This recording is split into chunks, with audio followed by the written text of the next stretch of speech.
కేసీఆర్ గారు నిర్ణయం తీసుకున్నారు కాబట్టి ఆనాడు డాక్టర్ రంజిత్ రెడ్డిని తీసుకొచ్చి ఎంపీకి నిలబెడితే సరే కొత్తోడైనా కేసీఆర్ పంపిండు కదా, గులాబీ కండువా కప్పుకున్నాడు కదా, కేసీఆర్ మనిషి కదా అని చెప్పి మీరందరూ ఆశీర్వదించి రంజిత్ రెడ్డిని గెలిపించింది.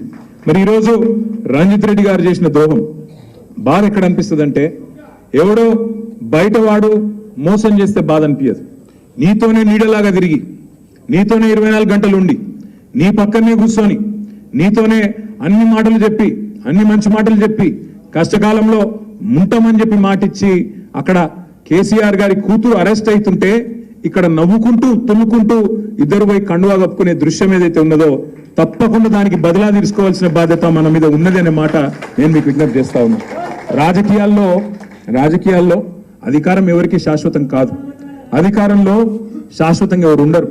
కానీ అధికారం పోంగనే ఆగమాగమైపోయి ఇవాళ తమ ప్రయోజనాలు, తమ స్వీయ ప్రయోజనాల కోసం ఇవాళ అవతల వైపు పోయి పోవడమే కాకుండా ప్రజలను మోసం చేసే కార్యక్రమం. ఆయన మొన్న రంజిత్ రెడ్డి ఒక సోషల్ మీడియాలో ఒక పోస్ట్ పెట్టిండు.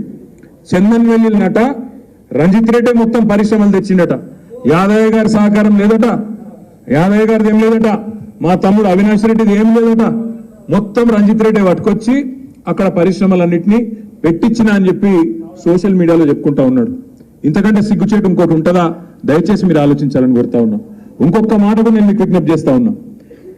ఆనంద్ చెప్పిన మాట ఏదైతే ఉందో, మళ్ళీ రేపు వచ్చి ఇదే పట్నం మహేందర్ రెడ్డి, ఇదే రంజిత్ రెడ్డి వచ్చి కేసీఆర్ గారి కాళ్ళు పట్టుకున్న మళ్ళా పార్టీలోకి రానియము అనే మాట కూడా నేను ఈ సందర్భంగా మీకు విజ్ఞప్తి చేస్తా ఉన్నా. వాళ్ళకు తప్పకుండా బుద్ధి చెప్పవలసిన బాధ్యత మన మీద ఉన్నది.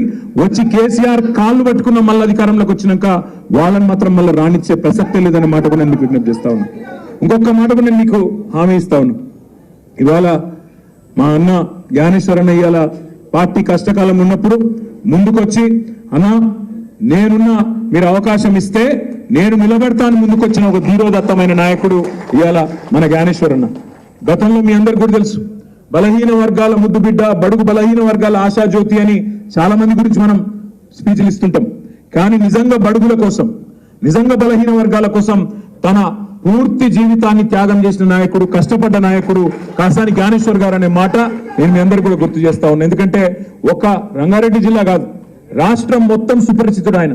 నేను ఒకసారి ఒక 15 ఏళ్ల కిందట నిర్మల్ పోయింటి, ఆనాడు ఆదిలాబాద్ జిల్లాలో నిర్మల్ నియోజకవర్గంలో.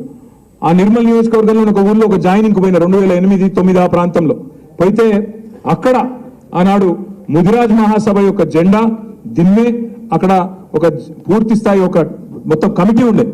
వాళ్ళందరూ వచ్చి కలిసి నాకు అన్న బీసీ డీలకి ఏలకు మార్చాలి, ముదిరాయాలని మీరందరూ కూడా పోరాటం చేయాలంటే ఎవరు ఏలకెళ్ళి డీకెళ్ళే డీలకెళ్ళే అయితే వచ్చి అడిగిరు, చెప్తా అదే చెప్తాను. వచ్చి అడిగితే నేను అడిగితే ఎవరు ఆర్గనైజ్ చేశారు తమ్మి అంటే వాళ్ళందరూ చెప్పిండ్రు, అన్న మా నాయకుడు కాసాని జ్ఞానేశ్వర్ గారు రాష్ట్రంలో ఇవాళ బలహీన వర్గాలకు, అందులో ముఖ్యంగా ముదిరాజ్ సోదరులకు చాలా సేవ చేసిన నాయకుడు.